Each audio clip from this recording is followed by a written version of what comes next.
She smiled at every table, even when her feet were burning, even when her hands were shaking. But that night, one smile almost broke her, because men like him didn't see waitresses. They saw furniture, and she was about to learn that some humiliations don't come from strangers, but from people who think they own the world.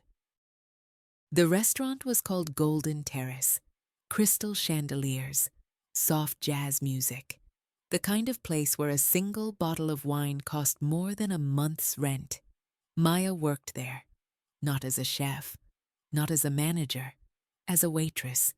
She had been there for 2 years, always early, never late, never rude, never tired, at least not in front of customers. Her hair was tied neatly in a low bun. Her uniform was always clean. Her smile, practiced. She needed this job, more than anything, because Maya wasn't just working for herself. She was working for her younger brother, Leo. Leo had lost his parents at 14. Maya became his family. That night, the restaurant was full. Businessmen, influencers, politicians, people who spoke loudly and laughed too much. And then he arrived. His name was Daniel Hart, billionaire, owner of hotel chains, investor, the kind of man who appeared on magazine covers. He entered with 3 people behind him, a lawyer, a financial advisor, and a young woman in a red dress. The room shifted. People straightened their backs. Waiters moved faster.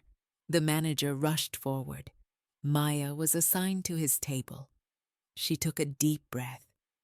"Good evening, sir," she said calmly. "Welcome to Golden Terrace." He barely looked at her. His eyes scanned the room instead. "Water. Sparkling," he said flatly. Maya nodded. She returned quickly with the bottle. As she poured it, his friend leaned over and whispered, "Be careful, Daniel. These waitresses are clumsy."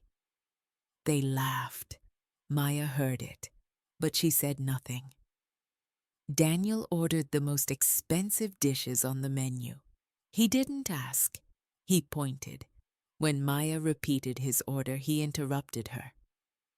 "Don't bother explaining," he said coldly. "I don't need details from someone who carries plates for a living." His friends chuckled. Maya's hand trembled for a second. She didn't react. She simply bowed her head slightly and walked away. In the kitchen, the chef noticed her face. "You okay?" he asked. She forced a smile. "Always." But inside, something cracked. While serving another table, Maya overheard Daniel on the phone. He was angry. "The deal is off," he said. "They lied to me. That supplier is unreliable." He hung up hard. Maya continued working, but she noticed something on his table, a small envelope, thin, white, forgotten near his glass. She picked it up carefully. Inside was a handwritten note, not business, not money. It was a letter from his late mother. Maya froze. She remembered losing her own parents. She knew what that kind of letter meant. She placed the envelope in her apron pocket, not to steal, to protect. Minutes later, Daniel stood up abruptly. "My wallet is gone," he said loudly. The room went silent. His lawyer spoke sharply. "Search the staff." The manager turned pale. Maya felt her heart race. Daniel's eyes locked onto her. "You," he said coldly, "the one who served me." Maya swallowed. "I didn't take anything," she said calmly. His friend scoffed. "Of course you'd say that." They searched her bag, her pockets. Nothing. Daniel's face hardened. Before he could accuse her again, Maya spoke softly. "You didn't lose your wallet," she said. "You left something else." She placed the envelope on the table.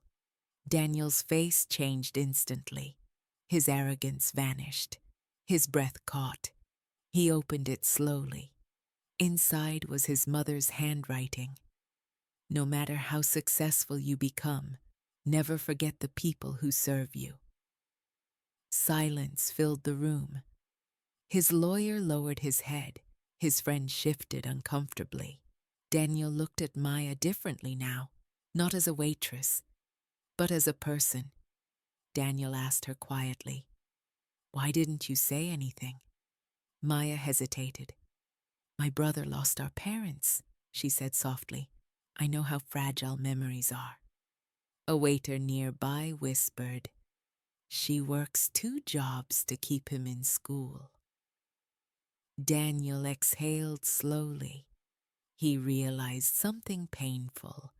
He had judged her by her uniform, not by her character.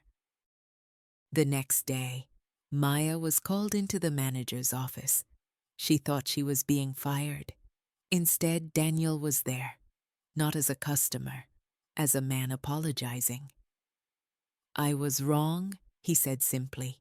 He offered her 2 things, a scholarship for her brother and a management training position at the restaurant. No charity, no pity, just opportunity. Maya didn't smile proudly. She smiled with relief. Months later, Maya stood at the front of the restaurant, not serving tables, training new staff. Daniel visited again. This time, he didn't sit at the best table.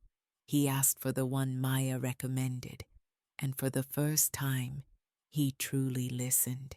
Because sometimes, the people we underestimate are the ones who teach us the greatest lessons.